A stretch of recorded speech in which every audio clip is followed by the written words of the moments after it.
Praise God, mga kapatid. I-open po natin ang ating mga Bible sa paborito kong verse pag tithes and offering. Proverbs 3:9-10.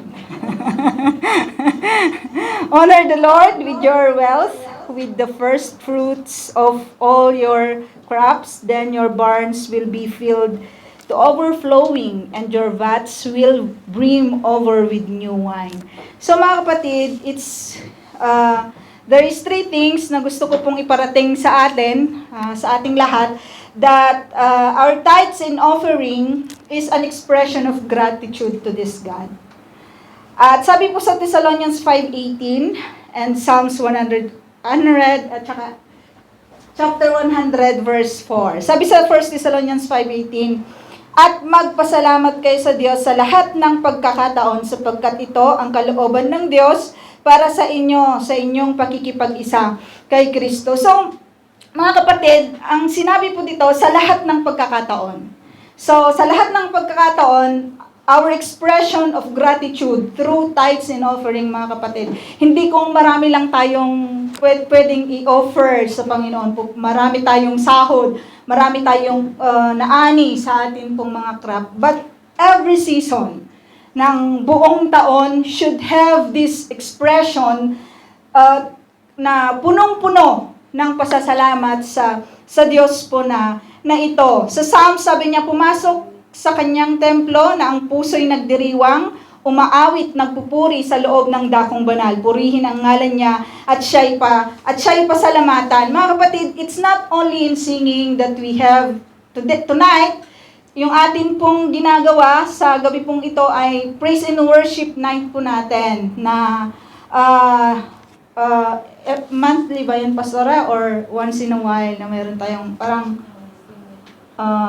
may mga pagkakataon lang, di ba, na may praise and worship night tayo na nagbibigay tayo ng papuri at pasasalamat sa Diyos na ito through our songs, mga kapatid. At sa atin pong tithes and offering, pumapasok tayo sa templong ito na may pusong nagdiriwang, umaawit ng pasasalamat at papuri sa atin pong pagbibigay at pag-iika po sa Panginoon. Our tithes and offering, mga kapatid, is a declaration of trust to this God.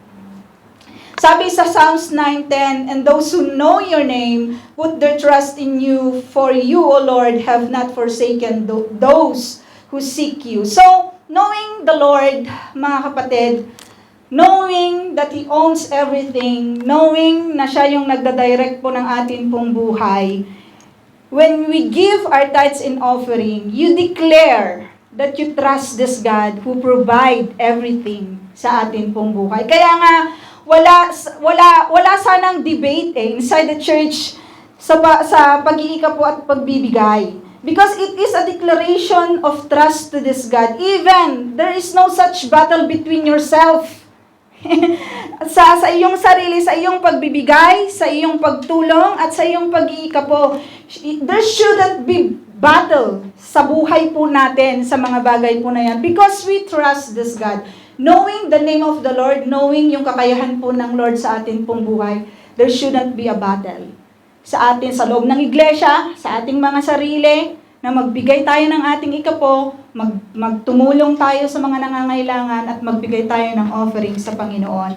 And our tithes and offering, mga kapatid, is an act of honor as we read to the one who provides for all our needs. Sa ating lahat, mga kapatid, marami sa atin, di ba, na may mga responsibility tayo sa Pilipinas, sa ating mga pamilya, sa ating mga kina-career sa buhay, even sa ating mga ministries. We have our own responsibility at masarap magbigay, di po ba? Masarap tumulong sa mga nangangailangan. Magaan yung ating kalooban sa bagay po na yan. And we know that the promises of God is very clear, mga kapatid, sa atin pong binasa sa Proverbs, that when we honor Him, sa atin kung ano yung meron po tayo, He is so faithful, mga kapatid, na mag-supply ng atin pong mga pangangailangan, mag-provide ng ating mga pangangailangan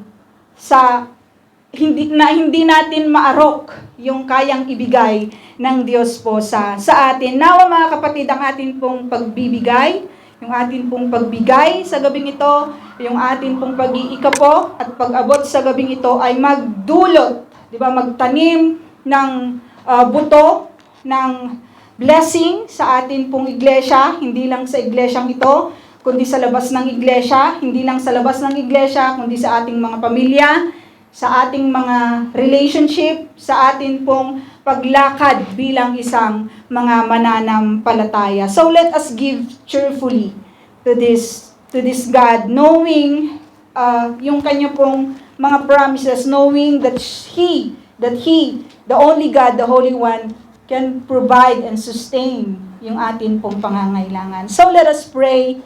Heavenly Father, we thank you so much, O God, for tonight, praise and worship night, O God. Maraming salamat at tinuturuan mo po kaming umawit, umindak, tumugtog para sa iyo, Panginoon. At Panginoon, sa gabi pong ito, tinuturuan nyo din po kaming magbigay, mag-ikapo at umabot sa mga nangangailangan. Maraming salamat, Ama, na patuloy, O Diyos, na kami po ay sinusustain ninyo, tinuturuan, Panginoon, sa aspeto na ito. Lord, ino-honor ka namin as we give our tithes and offering tonight.